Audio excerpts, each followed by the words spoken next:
We are in Bellingham. It's Bellingham, Massachusetts. It's Friday, December 6th, 2013. And this tape is part of the Bellingham Mendon Veterans Oral History Project. My name is Marjorie Turner Holman. Our cameraman is Eric Fisher of ABMI Cable 8 TV. We are privileged to have with us today Robert Arpin of Bellingham, Massachusetts. Robert, could you tell us your whole name, please? Robert J. Arpin, A-R-P-I-N, 461 Pulaski Boulevard, Bellingham, Mass. Okay. What is your hometown originally? Well, originally, when I was young, was Sanford, Maine. I was born in Sanford, Maine, and moved to Woonsocket for my father and mother because of work. Had to get a job in Woonsocket because of the fact that jobs are scarce in Maine. So we moved to Woonsocket. What kind of work did you? My father was a weaver in the mills, and Woonsocket was full of mills. Now it's 53 mills actually in the city of Woonsocket. Now, hardly any. What year was that? Do you remember? 1944. So during the war. Yeah, and they've got work in Woonsocket, so it came out pretty good. So but then I got transferred from Sanford, Maine for First National Stores to Woonsocket, and I got a job right away because it was a transfer from one city to another. So even though you were in high school, you were working? I was still in high school, and I finished my high school. Yeah. Okay. Now, do you have any family members who were in the military, Robert? I have, actually, I have a grandson that just got out of the Marines. He was in the Marines for 4 years, and he was stationed in California. And he was kind of fortunate to not have been sent to the war zones. He just stayed in California the whole 4 years. He's a very nice boy, naturally, a grandson, naturally, and basically there's not much to say except that he was stationed in California. That's okay. And of course now I have grandchildren that are in the police department. So that's, I have a granddaughter that works for the police department. Her husband is a cop also in Smithfield. Smithfield, Rhode Island. Yes, and I also have a son-in-law that works at the airport as a policeman in Providence. And basically, I have two of my grandchildren working for the Department of Police. So it's running in the family. The only one that's not a policeman is me. Well, now, what language did you speak when you were growing up, Robert? When I was growing up, I was always French. I'm a Frenchman from way back. And when I was living, naturally, I was born in Sanford and went to a French school. Half a day of French, half a day of English. So I kept my French going. It's very important to be able to speak more than one language. And I found it very informative. And I kept my French. My kids never caught up with me. So my wife and I, whenever we wanted to talk about the kids, spoke French. Your wife also spoke French? Oh, yes. Okay. So I have my oldest ones understand the French, but the youngest ones basically don't understand it. They just gave it up. I keep after them, please learn how to speak French a little bit. Keep it up with your mother and your father. But they never did. Well, you told us about how you ended up in the Bellingham area. Did you just speak French when you moved to Woonsocket? In Woonsocket, it was mostly always French. So, Woonsocket has always been a very French town. Probably, I say, maybe 75% of the people in Woonsocket at the time were French, French Canadians. Now, there's not many. They're all gone by the wayside. well, your English is not accented. How did you learn English? No, I speak English as fluent as I do the French. So it comes out to about the same thing, only the French, I want to keep it up as much as possible. I still speak French. Okay. Well, tell us about your wife. What was her name? Her name was Lucille Dubois, French Canadian also. Okay. And how many children did you have? We have 8 children, 4 boys and 4 girls. I have one son that passed away, severe diabetic. He passed away when he was 47. And my wife was also a very serious diabetic. And I used to take care of her until the very last. I used to inject her 4 times a day. She was quite sick, and she just passed away this past June. I am sorry. June 3rd, to be exact. I am sorry. It's very difficult to be alone after 63 years of marriage with the same woman. Now it's unusual now, people don't get married. They get married, but they don't, not so many years as we did. I know, that's a lot. Could you tell us what you were doing before you went into the service? Before I went in the service, I was working for First National Stores. I worked on Front Street in Woonsocket, being transferred from Sanford, Maine. I used to work part-time in Sanford, so I was only 17 when we moved to Woonsocket. So you were still in high school? I was still in high school. I finished it.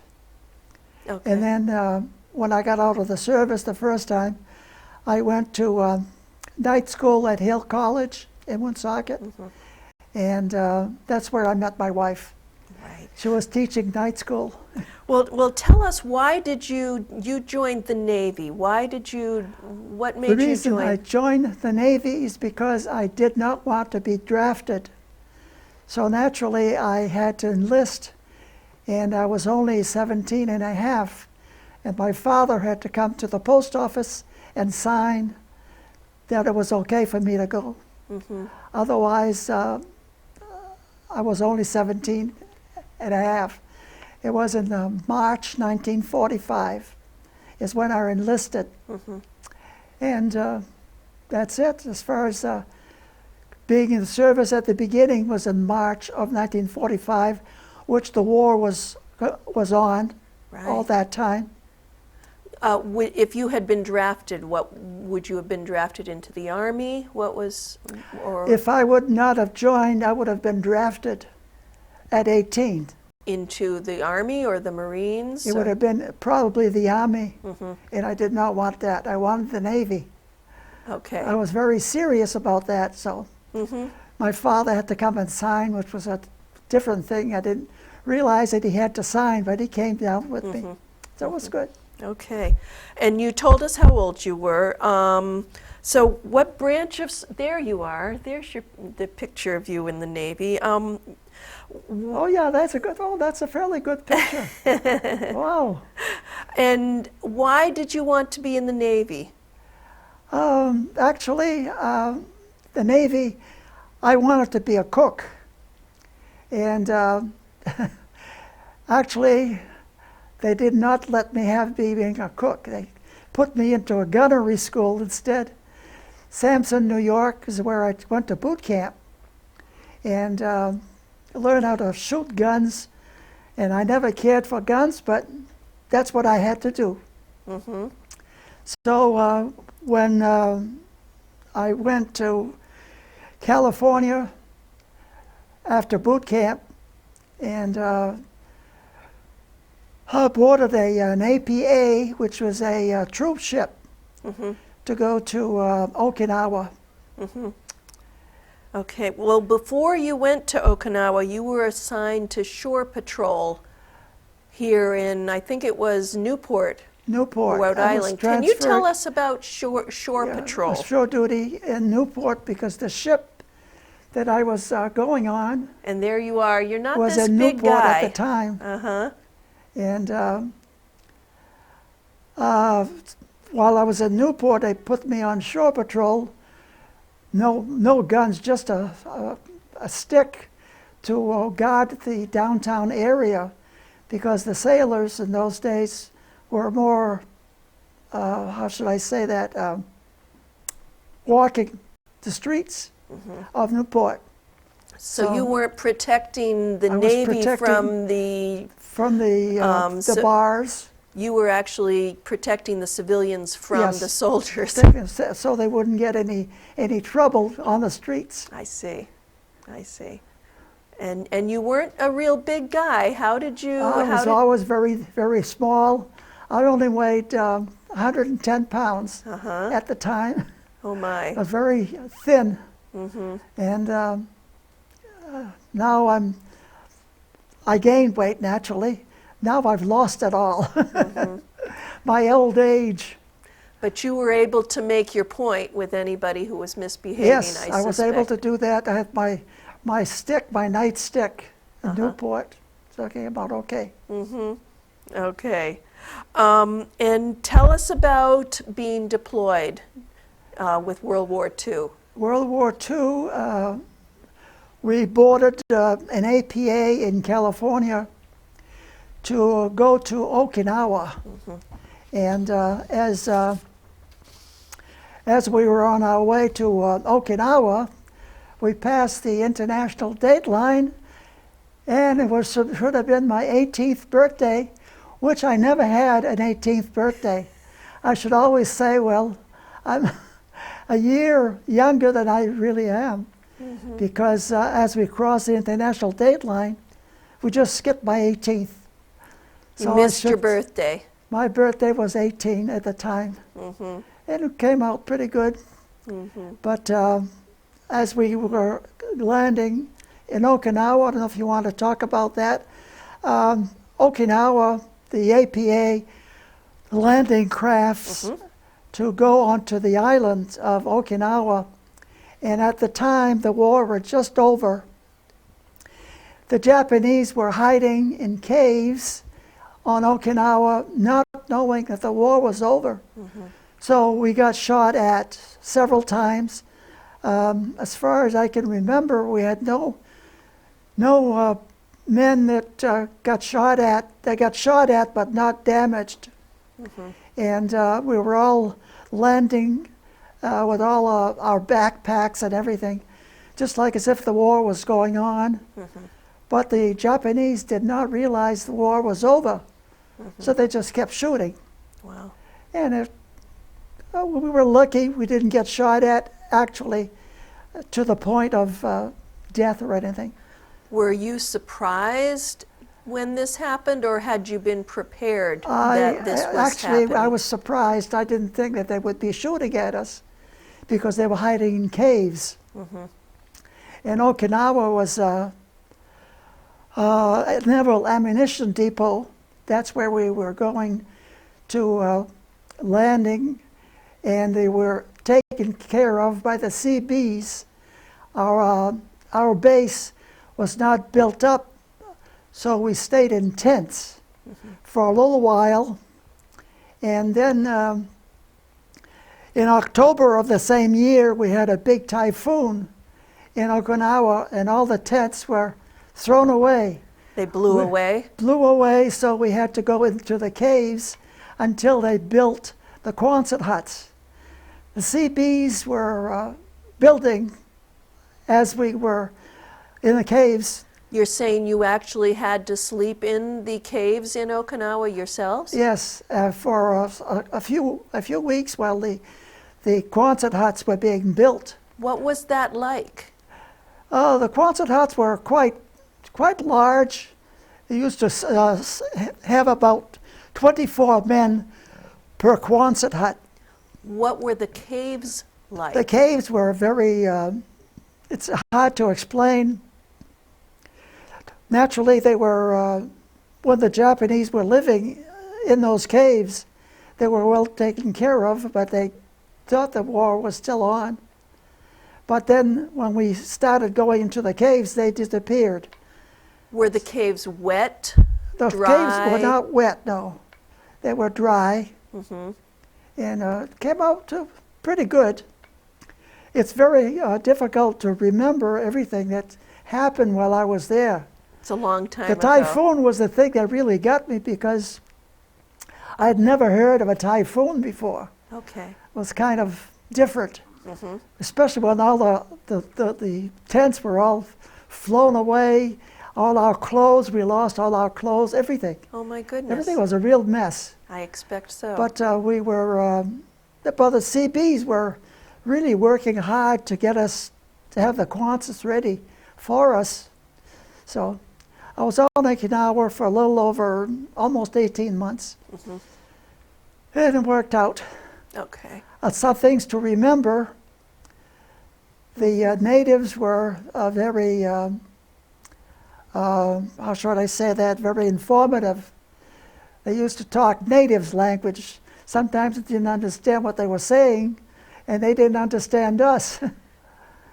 So it worked out good. Well, are you saying they spoke Japanese or they spoke another language? Well, it was mostly Japanese, because Okinawa was occupied by the Japanese people. Mm-hmm. And the language was a little confusing for us, because we didn't know what they were saying. Right. There's a few nasty words that came out, and I'm not going to mention those. They were pretty bad. That's okay. That's okay. Oh, goodness. And so you said after 18 months you left Okinawa. What We happened left then? Okinawa and came home to California, and then we took a train to Boston. We got discharged actually in California, Mm-hmm. and we took the train into Boston. Mm-hmm. And after I got discharged, my parents were not expecting me, so I walked from the bus station to where we were living on Boyden Street in Woonsocket. You walked from where to Woonsocket? From the bus stop in Okay. downtown Woonsocket. Oh, okay. I walked to Boyden Street, Mm-hmm. and they were not expecting me, so it was a surprise. I was still in my uniform, Yeah. so How it's wonderful. 201 Boyden Street. I remember the Mhm. address very closely. Mm-hmm. It's something that you always never forget. You know? What a joyous surprise. They were very surprised. Actually, my mother cried. Yeah. Yeah. Nice to see me home. Yeah. Mm-hmm. Well, tell us about when you returned home. Were you able to get a job? When I returned home, I went to my old job at First National on Front Street, and I told them that I was out of the service, that I would like to come back to work, and they took me right away. So the next day, from the time I came home, I was working. And that was at First National was a grocery store chain? Grocery store, yeah, big supermarket. Mm-hmm. It was on Front Street at the time. Okay. And I got my job right away, no problem, because the boss that I had when I left was still the same manager, John Egan. And I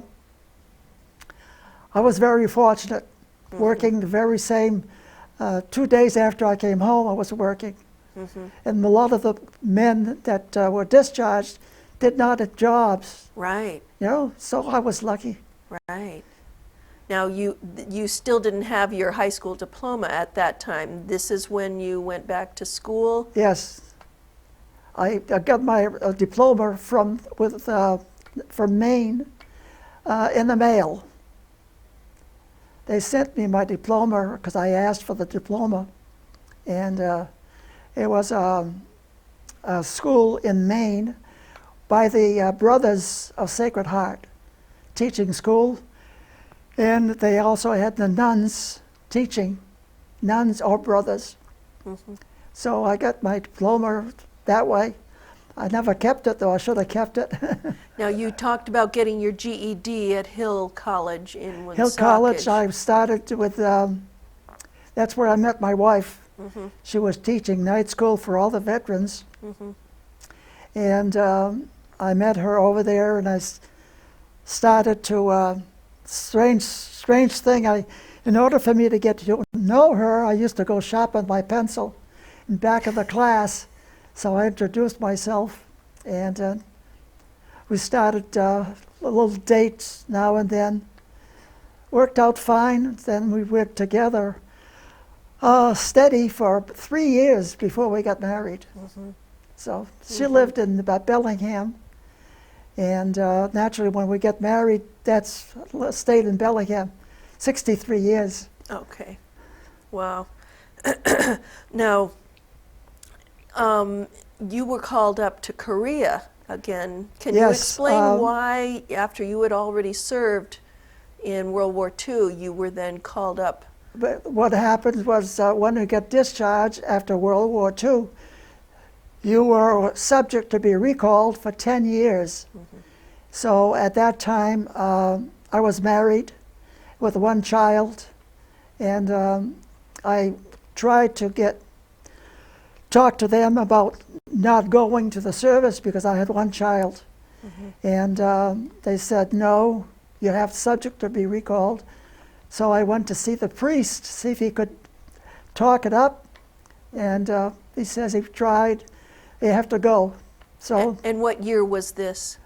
That was in 1954, I think. Maybe a little earlier, like 51, 52? We got married in 1949.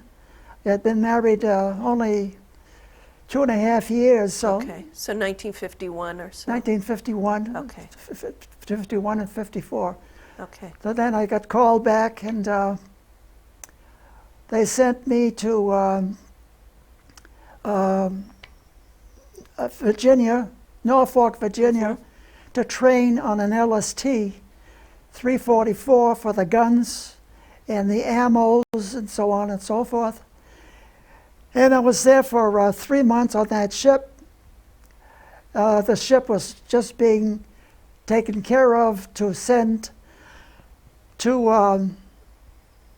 let's see, the ship was being sent to Newport to get a transfer to AL 61, which was a tanker to service the fleet. And I was only in Newport for a short time, a couple of weeks, and then we got transferred to California. That's a lot of sailing. A Did lot you of sail sailing, all service, the way? service the fleet. How did you sail from Newport through the Panama Canal to get to California? Yes, Panama Canal through, let's see, I can explain that. The ship was going to go to Korea, and we had to service the fleet because it was a tanker. Right. And I've got pictures of that as we were serving the fleet. My job was to shoot the guns with some ropes to the other ships that were being serviced with oil. These were the connecting hoses that would get... was a rope at first, then it connected with the hose, and then it with the ships, whatever they needed at the time. And because you serviced these ships out at sea, they didn't have a port to come to. So you would go out and as a tanker, you would service the ships and get them the ship, and then we would fuel. leave on not the shores, but the waters of Korea. And then after a while, when we ran out of oil, they decided to, while we were in that area, to take the ship to go to France, which was an unusual thing for a ship to go to France because it's not part of Korea. Right. So when we went to France, I was the only one on that ship that could speak French. So they put me on shore patrol again in France, and it worked out pretty good because I was able to go out with some of the sailors and speak French for them with the French people. So that's how come I was so happy that I kept my French all those years. Right. You were able So to use it. very little thing to say as far as that's concerned, but I was on shore patrol in France for a short time. Yeah. Okay. Can you talk anything more about what life on board ship was like? Well, on board ship, while we were crossing, they put me to work in the kitchen, serving the other men on the ship. And I was happy to have that because I wanted to be a cook. And so naturally,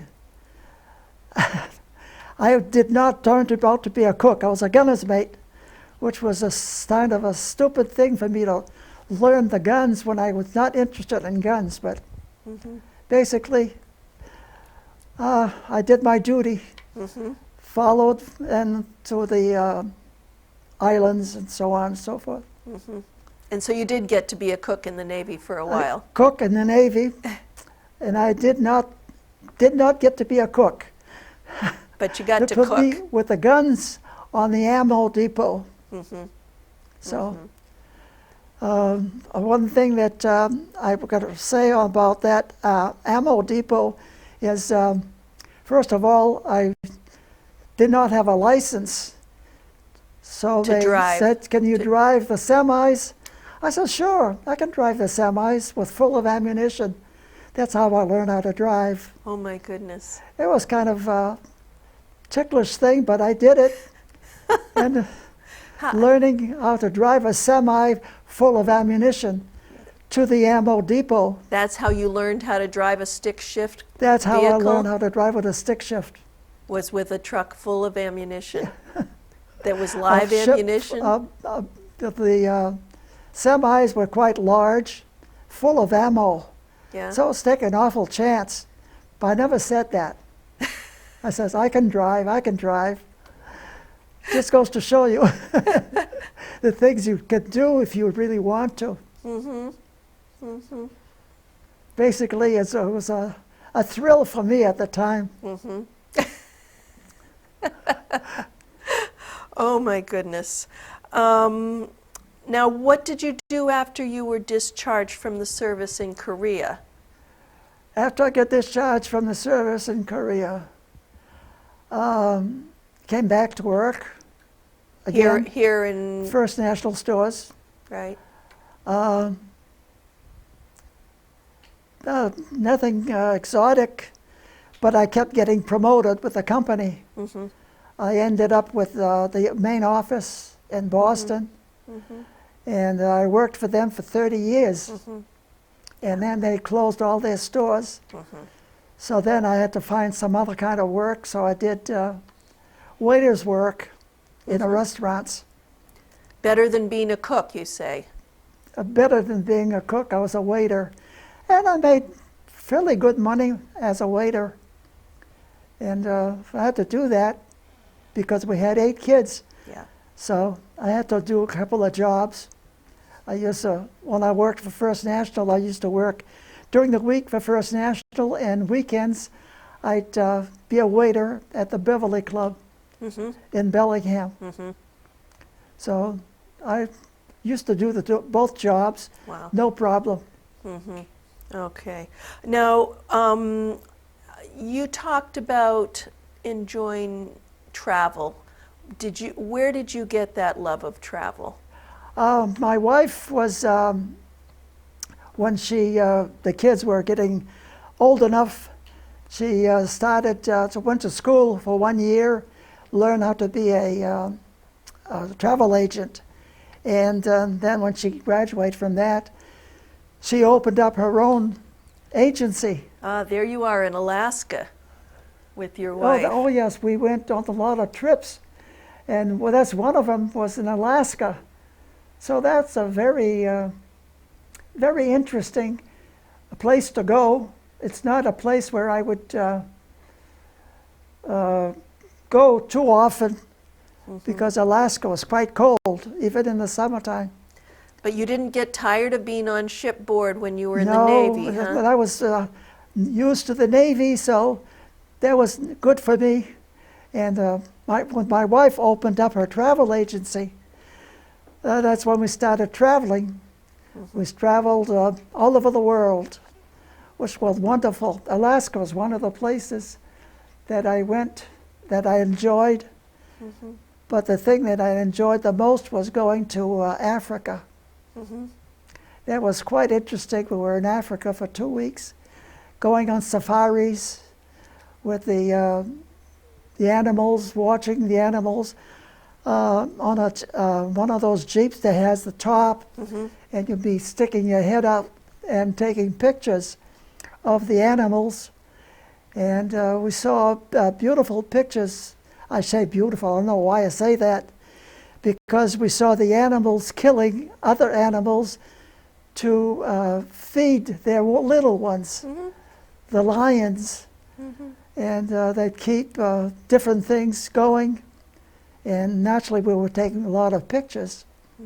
And basically, it's my wife being a travel agent, we used naturally go a lot more places than ordinary people would take a chance of going. So the Navy did not discourage you from being My on Navy board? career was the one that really made me like to travel. Huh.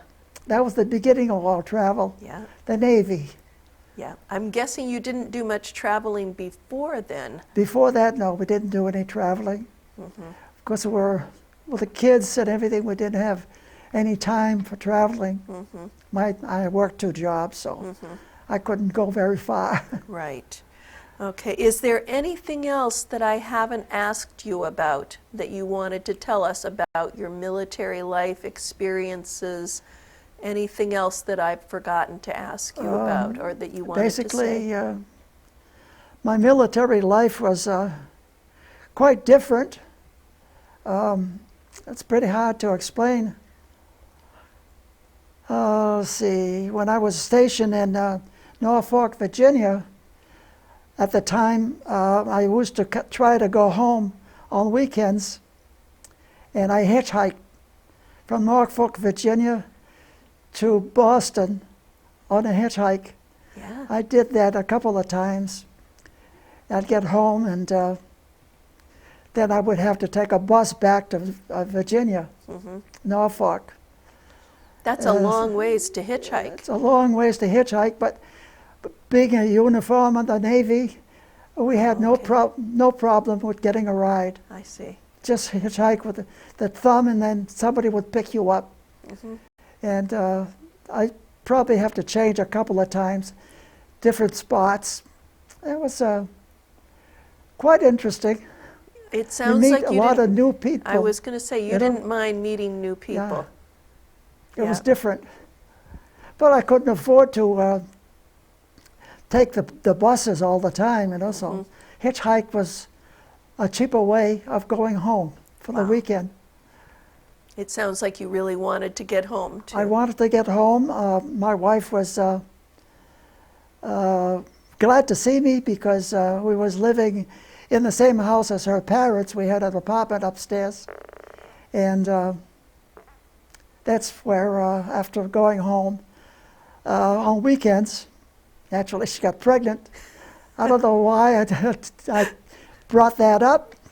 So that was coming to our second child.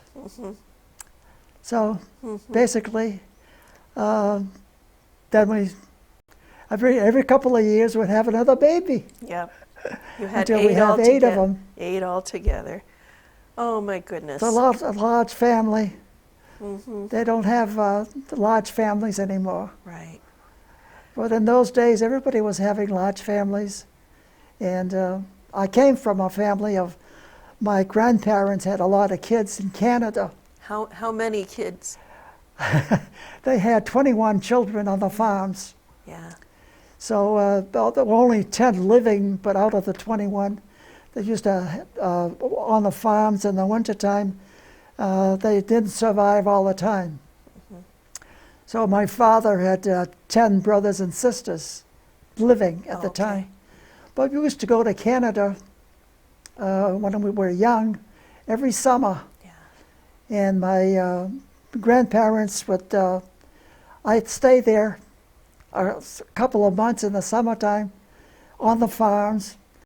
He used to teach me how to milk the cows and feed the animals. And it was quite interesting. Big barns, they had cows and pigs, and you name it, they had it.